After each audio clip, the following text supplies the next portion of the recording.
What is up, Bianconeri? Welcome back to the Bianconeri Zone. We are doing your instant post-game reaction with my guy, Aleandro regarding the game that we saw today, which was Juventus at Zenit.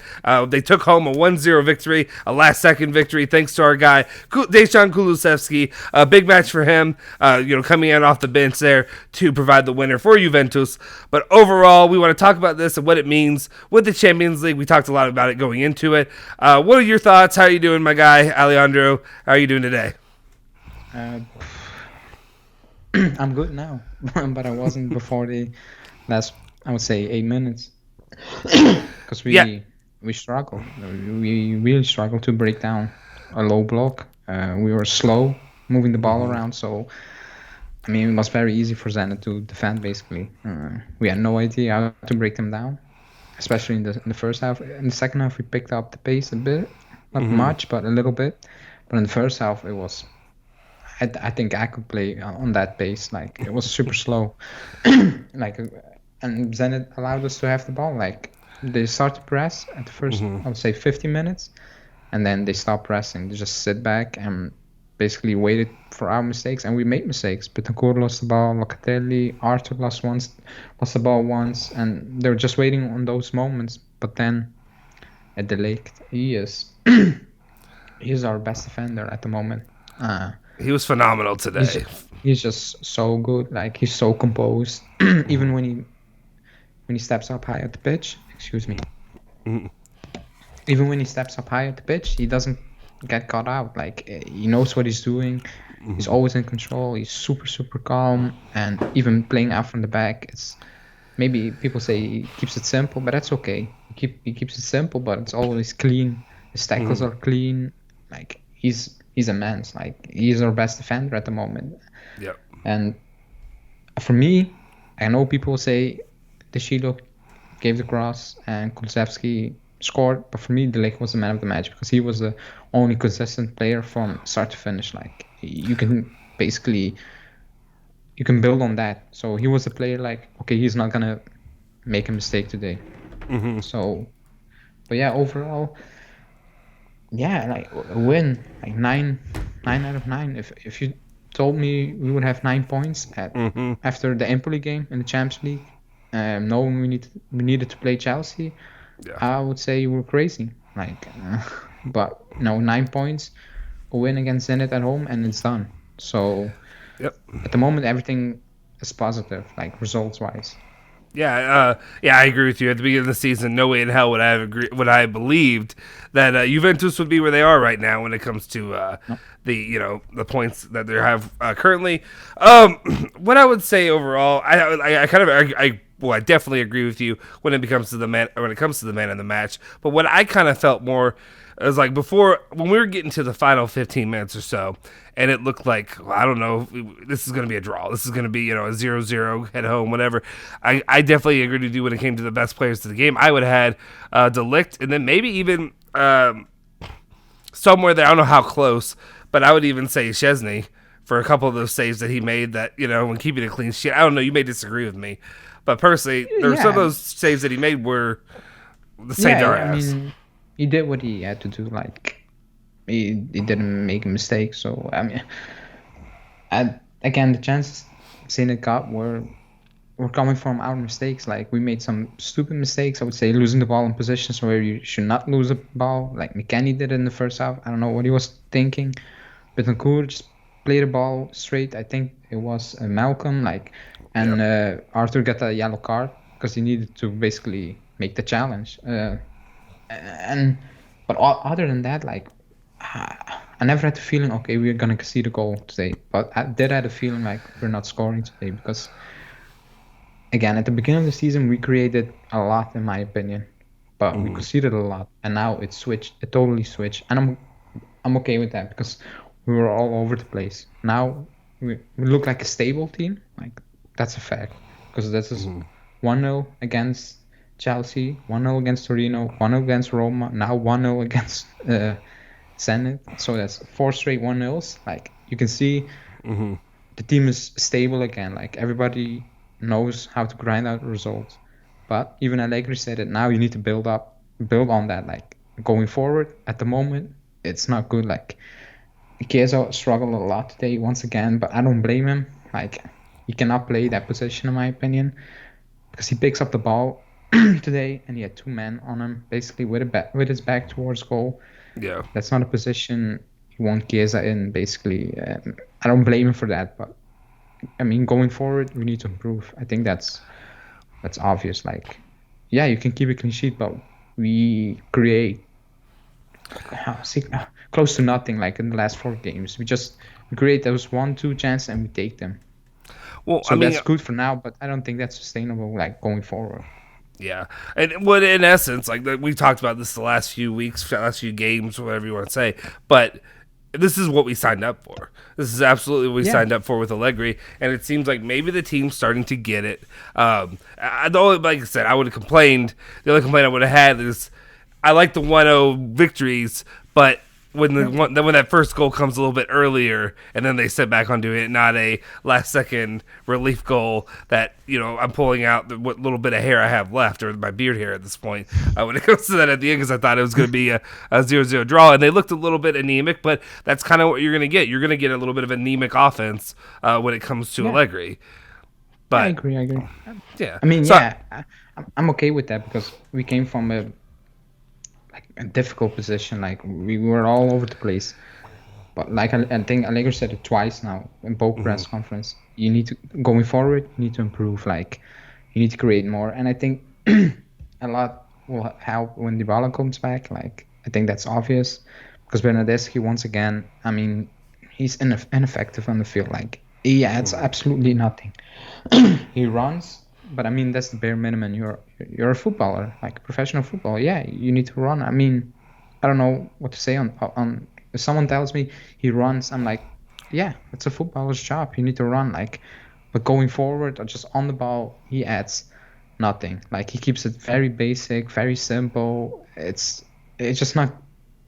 It's not helping. Like it's not helping at all going forward. Like Dybala will change that completely. Yeah. That's why I say play Kulusevski again. Kulusevski does stupid things going forward. Like today, he was running, he was alone, and he kept running. Like he needs to slow down the play, just wait. But he needs to improve that, and you can only improve if you play. But even if Kulusevski play, I prefer him because he tries things. Like he tries to make something happen, even if it's 1v2 or something. Bernardeschi never. Like he doesn't even try at the moment. So it's a bit. I don't know why he's playing. Like, yeah, defensively he does his work, but I mean, against Zenit, who was sitting back they were playing 5-4-1. Like, you don't need a player playing on the wing to track back to that extent, in my opinion. Like, well, it's also similar to Julie and I talked about this last game and games before in lives that we've done. Where basically, when you have Kulusevski out there and you have Bernardeschi, and like usually they're pretty. Comparable just because they're players that play similar position or utilized in similar fashions, or when I say that. But the difference is because I know there's some people that still want to somewhat take up for Bernardeschi, and he just at this point there was 1 game or 2 games where he did okay, but like I said, the last game when it came to Shili and all of them, he played like an average player. He didn't play like a great player. He just played like what he should be playing every other day. That's what he should be. But Kulusevski, the reason like I don't fully give up on Kulusevski is I don't know if it's just a feeling or what it is, but when he's out there, I feel like I see potential. I see something that can click there and something can happen there. When I watch Bernardeschi, at this point, maybe it's just I've seen it long enough that it's dead to me, but I don't see it happening. I don't see any kind of progress ever happening again. He's hit his peak as low as that is. I don't know. That's me personally. Let's talk about a little bit about De Sciglio and his performance today. What did you see from him? I mean, obviously set up the winner, but compared to last game, I mean, compared to the game against Roma, it wasn't that good. Like I don't think he made it wasn't bad, but it was just basic. Like it was just enough. Like against Zenit, like I mean, he got the winner, the cross, good cross. But before that, it was a bit stale. So. But it's okay. There are a couple little moments, couple little flashes. When it comes to DeShilio, I don't know. Maybe it's one of those situations where I'm so beaten down on certain players, Ramsey, DeShilio, whoever have you, where I just expect Rugani, players like that. I expect nothing out of them. So like when I see him, and he was serviceable today, I can say that. So like I don't know. I also don't want to read too much into that being a positive that he's average today. You know. No, I think what helped today, because at right back in the first half he was bad. Like when he switched to left back, he did much better. Yeah. He did better. Like I think left back is also his main position in my opinion. He can play both positions, but I prefer him on the left. But that switch, I mean, let's hope Sandro didn't pick up an injury, but that switch left back helped him in the second half. It did. Yeah. But again, like I saw people saying he deserves a contract on a lower wage. No, like no. Well, I'm glad you asked because that was going to be my next question. No. Is it even worth considering? I was going to be like, is it worth even considering utilizing him for another season or so? If he keeps this up for the rest till the end of the season, great for us. Like because we need backups. You see, we need backups. But going forward, no. He's 29 years old now. He is injury prone, and he never really kicked on. Like again, under Allegri, he's okay. Like, but we need to at some point you need to ship out those players. Like, he's free, so you don't need to basically offer him to entire Europe and praying somebody will take him. Same for Bernardeschi. So yeah. Absolutely. Well, that covers that one pretty well. I guess the question that I would ask you and move you toward is, what were your thoughts on the attackers? On for the attack overall, guys like Chiesa how were they utilized? Yeah, what did you see? Chiesa struggled, but again, I mean, he needs to take some of the blame. Like he needs to do better. But he's playing every game with Italy, with Juventus since the Euro. So he's playing non-stop. And he's playing out of position, not his favorite position. So it's not all on him. But he's doing too much also at the moment. Like, he's trying too much when he needs to keep it simple. And that's what Allegri said at the start of the season. Sometimes you don't need to take on 4 or 5 players. Just keep it simple. And the ball will come to you at the right moment if you keep it simple at times. And he needs to learn that. Like, at this moment in time, it's not going how he hopes. Yeah. Everything goes, and that happens. Just keep it simple at that point, and he will pick it up. And then Morata, I mean, he just came back from injury. He was not that great. Like he struggled a bit to hold on to the ball. To play, and maybe in the first half it was okay, but like the more he was playing, the more it was not good. Like just not good at the moment, but. He just came back from injury, so I would say Arthur came in and he did good once again. So that's positive for us. Then Locatelli came off. He wasn't great today. Yeah, I mean Bianconeri the same. He was not good today again. McKennie. Well, hold off on McKennie. I want to get to him. He's one of the topics I want to talk about later. Let's come back real quick to Chiesa, who you were talking about, and his performance. I sit back and first of all, I think about, you posted on our channel the question of should Chiesa be resting? Like, should he have gotten the rest today, basically? I know you said one of Chiesa, Cuadrado, either or. Should they have, and looking at his performance today, it's hard to argue. I kind of felt like he should have been rested today. Not that he was that bad, but he could probably have used that rest. Yeah, I see what you, but I mean, if he didn't play today, like. Who do you play? At the start of the game, if you saw the basic starting 11 and there was no Chiesa, I think we all will go mad. Like, if Dybala is there, you'll be like, okay, like, just rest him. But at the moment, he basically is our hope up front.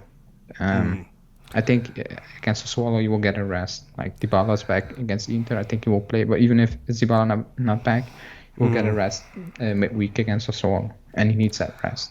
So. Yeah, I mean, I imagine if that starting lineup comes out and there's no Chiesa, maybe the fans are a bit difficult to deal with. You're going to hear the complaints. You're going to hear the whatever criticism. To me personally, I mean, I understand anything could happen, anything go wrong. Maybe it's also just this year I value it less than other years when it comes to the Champions League because I want to dream, but at the same time I'm trying to be realistic as a fan and what I really expect to come out with that. But when I look at it, we have a big match on Sunday. Big match on Sunday, a very important match on Sunday, and you need these guys to be in tip-top shape going into it, and that's what I worry about going in there is will Chiesa be in top shape to perform in a moment where he really needs to? We need him to. I don't know. That's my personal thing. That's where I would have, if it were me choosing, I would have held him. But who do you mean? Huh? What? Oh, okay, yeah. I would. I meant that I would have held him going into for this game, so that way he can be as ready to go for Inter as possible. Yeah, I see what you mean. But I mean, yeah, but I think he will. I mean, against Inter, he will play great. Like it's just the adrenaline playing at San Siro against your biggest rival. I think that will pick up. Also, Inter are not going to sit back like Zenit, so we will get some space. So I think he will do much better against Inter. That's true. I also realize that this guy is also a professional athlete, probably at the peak of, maybe not the peak of his game, but peak of his energy level. Yeah. So yeah, I'll move on from it as if he performs. But it's just something that came to my mind when you see him. And like I said, there's so many little factors that factor into it. Him being out of position, tired and all that, but it makes me go, the first thing I think of is, gosh, he's played every single game for how long? When is enough? You talked about Morata a little bit, but the one thing that stuck out to me with Morata was, and this is moving on to the next topic, was that that to me it was a great pass that he delivered for a potential assist to Weston McKennie, and I'm getting to Weston McKennie, and that's where I ask again, because obviously we've had Weston McKennie drama for a while now, but the only thing I can think of is, I'm like, do we credit Weston McKennie for the attempts he got, or do we think of more of these are giant wasted opportunities? Because that's how I felt. Yeah. It's every single time that should have been 2 goals easy that he should have had. Yeah. I mean, the header was just, he just wanted to put too much mustard on it. Like, he wants to do it too beautiful. And like again, I said it before, if he scores goals, nobody complains about McKennie's abilities on the ball because it's the same as last season. He was not great on the ball last season, but he was scoring goals. He was he was taking those opportunities. He's not at the moment, and everything he does looks worse because you cannot if he let's say he had 5 goals by now, you can say, but he scores goals because he makes those runs, and if he scores goals, everybody forgets mostly about his on the ball stuff. But he's not scoring at the moment, and I think it's again a missed opportunity to convince Allegri. Yeah, that's so simple. Well, that's the big thing that I took from it was both of those opportunities. When I saw that, I was like, those are moments for you to have I don't know if it's a shining moment, but to be a little bit more beloved with the fan base again. And instead, you're just going to get crushed for it, and it's going to happen. And you deserve to be crushed in those circumstances. That first one, there was no excuse not to finish on that. Well, in the second one too, just I guess both of them. But what? What's going on? Bonucci got voted man of the match. What? I mean, Bonucci was fine, but no way over De Ligt. No way. We're doing this live on camera, guys. We're just finding this out. You'll hear these songs. No. No. No, man. I'm not having this. Sorry. And especially when he's a center back and De Ligt is a center back. Like, no. Wait, do you mean he was voted by who? By actual Juve or are you talking about on our account? No, just by the UEFA or something like that. I mean, what are you gonna do? You gonna go riot? To be rioting? This is what we doing? Yeah, I mean, he was. The first half, I think he misplaced 4 or 5 passes. He just played them straight to Zenit players. Yeah. Oh no, I completely agree with you. I agree that De Ligt should have been the player of the match, but yeah, I don't know. That's okay. Anyway, just find a little bit to wrap this up. What I really want to talk to you, just get your thoughts going into the intern match on Sunday. For Sunday who we're playing. It's gonna be another important one. Another opportunity, as was the Roma match, to take down another one of the, I want to say leaders of the pack, but up there in the standings to take down obviously the unfortunately current reigning Serie A champions. What do you feel going into that match? What would you like to see? Maybe for Allegri lighting up in that. Maybe not the lineup, but you know what I mean. Just what do you want to see from that match? I'm very confident. I think we will get a result. I just want to see more going up, going forward. That's simple. Put it simple. Just more, not clear-cut chances, but just more energy or something like that. Just more intent to create something. Not that slow, something like that. So I don't think we have the ability to do that. So let's see. Agreed. Well, we'll look forward to it. We have this on Sunday. We'll be covering all of it here at the Bianconeri Zone. We appreciate you guys for tuning in. As always, make sure you check in back with us later today, or I guess tomorrow, depending where you are, because it'll be 10 o'clock our time, Eastern Standard Time. But for Juve time, what is that? Is that 2 a.m.? Or is that no? That's 4 a.m. 4 a.m. 4 a.m. UK time. So hopefully you guys are up and can tune in and watch our live. We'll have fun talking about that, myself and Genotti as well. Anyway, guys, we appreciate you. Make sure you hit that like button, hit that subscribe button if you're new to the channel. Hit that bell icon to stay notified for all of our latest videos. Follow us at our Twitter accounts. They're all here. Scrolling down on the host thing.